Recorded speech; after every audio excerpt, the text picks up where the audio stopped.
नमस्कार मित्रों, आज चिंतन में धर्म और मनोविज्ञान। धर्म का मनोविज्ञान से गहरा संबंध है। मनोविज्ञान धर्म की बातों का कहाँ तक समर्थन करता है और उन्हें मानव जीवन के लिए कहाँ तक हितकर बताता है। इन सब बातों के पूर्व यह जानना आवश्यक है कि धर्म शब्द का अर्थ क्या है। हितोपदेश, मनुस्मृति और भगवद गीता में धर्म शब्द कर्तव्य का बोधक है। आज धर्म और राजनीति एक दूसरे में इतने मिश्रित हो गए हैं कि यह जानना कठिन हो गया है कि राजनीति धर्म से चल रही है या धर्म राजनीति से। इस समय विभिन्न धर्मावलंबी लोग अपने अपने धर्म प्रचार के लिए अपनी अपनी पद्धति के अनुसार धर्म का प्रचार कर रहे हैं। कुछ लोग पद, नाम, कीर्ति कमाने में ही अपने अमूल्य जीवन को बिता रहे हैं और कुछ लोग समाज सुधार या समाज कल्याण के कार्यों में लगे हुए हैं। किंतु मान, बड़ाई और प्रतिष्ठा की कामना एवं स्वार्थपरता का परित्याग कर समाज कल्याण के लिए कितने लोग काम कर रहे हैं। सर्वोत्तम धर्म तो वह है जो हमें परमानंद की प्राप्ति कराए। ऐसे ही धर्म का उपदेश गीता में हमें मिलता है। श्री भगवान कहते हैं, भय का सदा अभाव, अंतःकरण की शुद्धि, ज्ञान के लिए योग में दृढ़ स्थिति, सात्विक दान, इंद्रियों का दमन, यज्ञ, स्वाध्याय, कर्तव्य पालन के लिए कष्ट सहना, शरीर, मन, वाणी की सरलता, अहिंसा, सत्य भाषण, क्रोध न करना, संसार की कामना का त्याग, अंतःकरण में राग द्वेष जनित हलचल का न होना, चुगली न करना, प्राणियों पर दया करना, सांसारिक विषयों में न ललचाना, अंतःकरण की कोमलता, अकर्तव्य करने में लज्जा, चपलता का अभाव, तेज अर्थात प्रभाव, क्षमा, धैर्य, शरीर की शुद्धि, बैर भाव का न रहना और मान को न चाहना। हे भरतवंशी अर्जुन, ये सभी दैवी संपदा को प्राप्त हुए मनुष्य के लक्षण हैं। श्रीमद् भगवद गीता के अनुसार यही धर्म की सर्वोत्तम लक्षण है। गीता में धर्म शब्द मानव कर्तव्य का बोधक है, निष्काम कर्मयोग का प्रतीक है।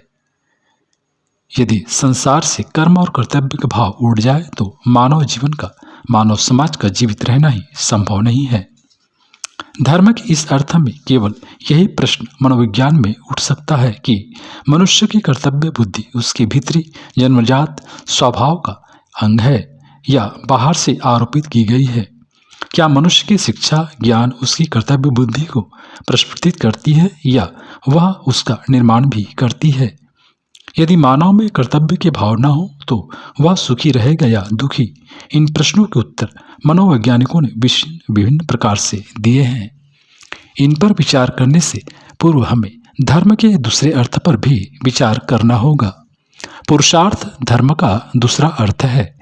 यह चार पुरुषार्थों में एक है। मनुष्य स्वभाव की पूर्णतः चारों पुरुषार्थों की प्राप्ति से ही होती है। धर्म और काम व्यक्तिगत जीवन के पुरुषार्थ हैं और धर्म सामाजिक जीवन का पुरुषार्थ है। जो व्यक्ति दूसरों की सेवा में अपने आप को समर्पित नहीं करता, वह समाज में सम्मान नहीं पाता। केवल मनुष्य में ही यह शक्ति है कि वह दूसरों के हितों को ही अपने हित के समान माने और उनकी पूर्ति के लिए सदा प्रयत्नशील रहे। तभी वह सम्मान का भागी रहेगा और उसे सामाजिक सुरक्षा प्राप्त होगी।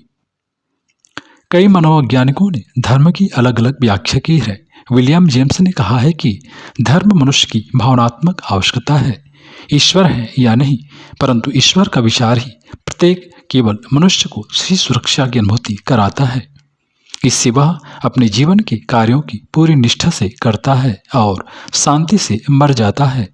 सिगमंड फ्रायड ने फ्यूचर ऑफ इन इल्यूजन नामक पुस्तक में कहा है कि मजहब एक प्रकार का पागलपन है जिसका अंत विज्ञान के आलोक की वृद्धि से अनायासी हो जाएगा। टेंसले ने धार्मिक देवी देवताओं को अचेतन मन की प्रक्षेपण प्रोजेक्शन क्रिया का परिणाम कहा है। उनका कथन है कि यह बात उतनी सही नहीं है कि ईश्वर ने मनुष्य को बनाया जितनी यह बात सही है कि मनुष्य ने ईश्वर को बनाया है, परंतु देवी देवता आदि के निर्माण की क्रिया का ज्ञान मानव को नहीं रहता, क्योंकि यह उसके अचेतन मन का कार्य है, न कि उसके चेतन मन का। जब किसी व्यक्ति को उसकी अपनी इस अचेतन क्रिया का ज्ञान हो जाता है, तब वह क्रिया ही नष्ट हो जाता है। संत कबीर भी अपने समय के महान संत और मनोवैज्ञानिक रहे हैं।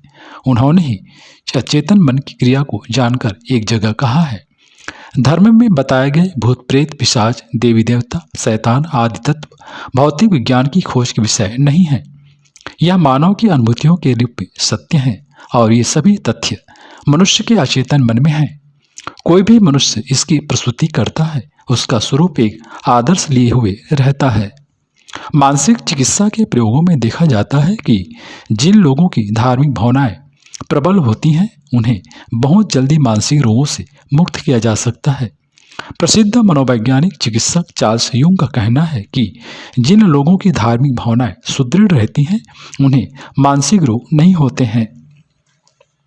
किसी भी रोगी का मानसिक रोग जब तक पूरी तरह नहीं जाता जब तक वह एक ठोस जीवन दर्शन प्राप्त नहीं कर लेता।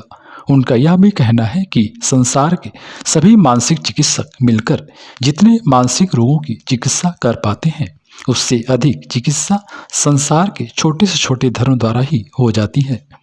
धर्म मनुष्य के भावनात्मक विकास का साधन है। जिसका कोई सहारा नहीं है वह धर्म के आधार पर जी लेता है। धार्मिक साधनाएं मूर्ति पूजा और यज्ञ आदि तक ही सीमित नहीं है। इनकी अपने अपने स्थान पर मनोवैज्ञानिक उपयोगिता है, परंतु इनकी पूर्ति मन पर विजय प्राप्त करने पर होती है और मन पर विजय धार्मिक जीवन की पराकाष्ठा है। मित्रों, भौतिक दृष्टि पर आधारित मनोविज्ञान अधूरा ही है। यह बहुमुखी चिंतन पर आधारित है। संपूर्ण मनोविज्ञान के लिए अंतर्मुखी चिंतन अनिवार्य है। संसार के धर्म इसी प्रकार के चिंतन के परिणाम हैं। चिंतन, चरित्र और व्यवहार के आधार पर धर्म और मनोविज्ञान को जोड़ा जा सकता है। मनोविज्ञान व्यवहार एवं चिंतन को प्रशय देता है और धर्म चरित्र पर बल देता है। इन तीनों में समन्वय से ही संपूर्ण व्यक्तित्व का निर्माण होता है, जहाँ धर्म और मनोविज्ञान स्वतः ही मिल जाते हैं।